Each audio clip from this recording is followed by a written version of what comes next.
Notre analyse s'appuie sur le documentaire Les langues reliées, qui présente une démarche d'éveil aux langues en classe ordinaire d'après les travaux de Michel Candelier. Nous vous présenterons d'abord le contexte du dispositif analysé. Ensuite, nous ferons un rappel de la notion d'inclusion au sein de l'école. Puis, nous vous expliciterons la démarche adoptée, la personne à l'origine du dispositif, ses objectifs, les activités proposées et les divers acteurs y participant. Nous vous proposerons enfin notre conclusion.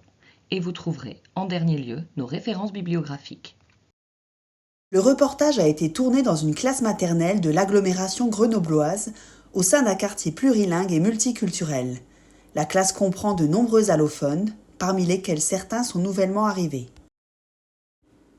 Depuis la loi de 2005 pour l'égalité des droits et des chances, un changement de paradigme s'opère. On passe de l'intégration des élèves à besoins particuliers à leur inclusion. Le rapport de 2009 puis la circulaire de 2012 précisent les besoins spécifiques des élèves allophones et permettent de penser des dispositifs plus ouverts en lien avec la classe ordinaire. Enfin, le programme de 2021 de l'école maternelle comporte un paragraphe sur l'éveil aux langues et préconise de s'appuyer sur les langues des élèves.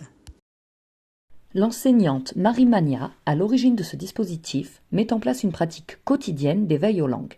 Monsieur Trimaille, collaborateur du documentaire Les langues reliées, qui a filmé cette classe, insiste sur le fait que cette démarche inclusive et plurielle est le fait d'une seule personne, l'enseignante, qui devient ainsi actrice et architecte du plurilinguisme. Il s'agit de valoriser les langues premières et assurer une continuité psychologique et sociale famille-école qui permet aux élèves d'entrer plus facilement dans les apprentissages. Accueillir les ressources plurilingues des élèves et placer ces derniers en situation d'experts. Permettre l'éducation à l'altérité et favoriser l'apprentissage de la langue de scolarisation en acquérant des savoirs sur les langues. Au-delà des comptines et des jeux phonologiques pratiqués en classe, des albums et des mascottes circulent dans les foyers. L'enseignante propose de créer un arbre des langues présentes dans chaque famille. Cela permet aux enfants de conscientiser les langues qui les entourent. L'enseignante évoque l'importance de l'accueil des familles dans l'école et la nécessité de travailler conjointement avec celles-ci.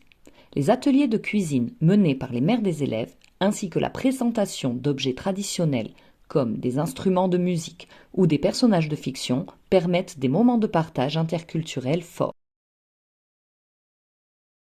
Les élèves accompagnés de parents vont à la rencontre des commerçants de leur quartier. La collecte de mots permet aux élèves de découvrir la dimension plurielle de la société dont ils font partie et les amène à une décentration ethno-linguistique. Cela alimente aussi la curiosité pour l'autre et la normalisation de la pluralité de l'individu. La démarche implique non seulement les membres de la communauté éducative, mais aussi les autres personnels de l'école et les acteurs du quartier. Les enfants prennent conscience de la diversité et de la richesse des compétences linguistiques de chacun, à l'école et au-delà. Les constats des différents acteurs sont unanimes. Tous les élèves EANA, allophones ou de langue maternelle française se sentent accueillis et valorisés dans leur singularité. Ancrées dans une démarche inclusive, les activités proposées participent à la construction plurielle de l'élève et l'accompagnent dans son apprentissage, au sein de la classe et hors les murs de l'école. Si le programme de 2021 de l'école maternelle préconise la mise en œuvre des activités d'éveil aux langues, les démarches et outils doivent être davantage encore diffusés dans les formations enseignantes. Voici nos références bibliographiques. Merci de votre attention.